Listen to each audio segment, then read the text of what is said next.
व्यासपीठावर उपस्थित असलेले सन्माननीय आपल्या सगळ्या लाडक्या बहिणींचे लाडके भाऊ मुख्यमंत्री एकनाथजी शिंदे, उपमुख्यमंत्री देवेंद्रजी फडणवीस, अजितदादा पवार, महिला बाल विकास मंत्री आदिती तटकरे, चंद्रकांतदादा पाटील, केंद्रीय राज्यमंत्री खासदार मुरलीधरजी मोहोळ, खासदार बारणेजी, मंत्री महोदय दिलीप वळसे पाटील, रुपालीताई चाकणकर आणि व्यासपीठावर उपस्थित असलेले सर्व मान्यवर आणि माझ्या समोर उपस्थित असलेल्या बांधवांनो आणि भगिनींनो, 94 सालच्या महिला धोरणाला बरोबर आता अनेक वर्ष लोटलेली आहेत आणि ही जवळजवळ 3 दशकं ह्या महिला धोरणाचा प्रवास चढउतार पाहिलेले आहेत.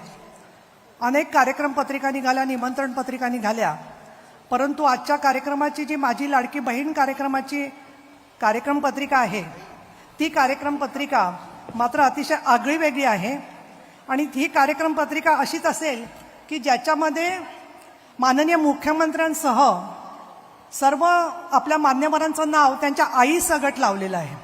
आणि त्याच्यामुळे मी सगळ्यात प्रथम त्यांचं अभिनंदन करते की एक ऐतिहासिक पाऊल आपण उचललेलं आहे. आणि अनेक कार्यक्रम पत्रिका बघताना ही कार्यक्रम पत्रिका खरोखर महिलांच्या आंदोलनाचा, तुमच्या सगळ्याच्या कष्टांचा आणि राजकीय बांधिलकी, सामाजिक बांधिलकी जी सरकारने दाखवलेली आहे त्यातला सुवर्ण क्षण आहे, म्हणून फ्रेम करून ठेवावं अशा प्रकारची कार्यक्रम पत्रिका आहे असं मला सांगावं असं वाटतं. आपण खूप अंतर चालून आलोय. महिलांना अतिशय आनंद झालेला आहे या योजनेच्यासाठी. आपल्या तोंडी काही वाक्य असतात, हृदयी अमृत नयनी पाणी, स्त्री जन्मा ही तुझी कहाणी. पण स्त्रीच्या डोळ्यातलं पाणी पुसून तिच्या मागे भाऊ म्हणून उभं राहावं ही एक योजना तर लाडक्या बहिणीसाठी केलेलीच आहे. पण अनेक योजना सरकारने केलेल्या आहेत ज्याच्यावर वारंवार आपल्यासमोर माहिती जातीये. परंतु इथे मला सांगायला पाहिजे की काही लोक असं विचारतात की लाडकी बहीणच का, किंवा महिलांना एवढे पैसे देणार, म्हणजे दुसऱ्या कुठल्या कामासाठी पैसे दिले तर चालले असते, परंतु महिलांना एवढे पैसे कशासाठी, हा प्रश्न अनेक जणांना पोटदुखी, कावीळ, डोकेदुखी आणि अनेक आजार जडलेले आहेत ही योजना आल्यापासून, आणि ते कावीळ झाल्याप्रमाणे त्याच्यावरती टीका करत आहेत. जगामध्ये स्त्रियांची लोकसंख्या निम्मी आहे. त्यापैकी श्रमांचे तास जर का मोजले, कोण किती तास काम करतं, तर त्यातले, ही माझी आकडेवारी नाही आहे, जागतिक आकडेवारी आहे, 2/3 तास स्त्रियांचे कष्ट आहेत.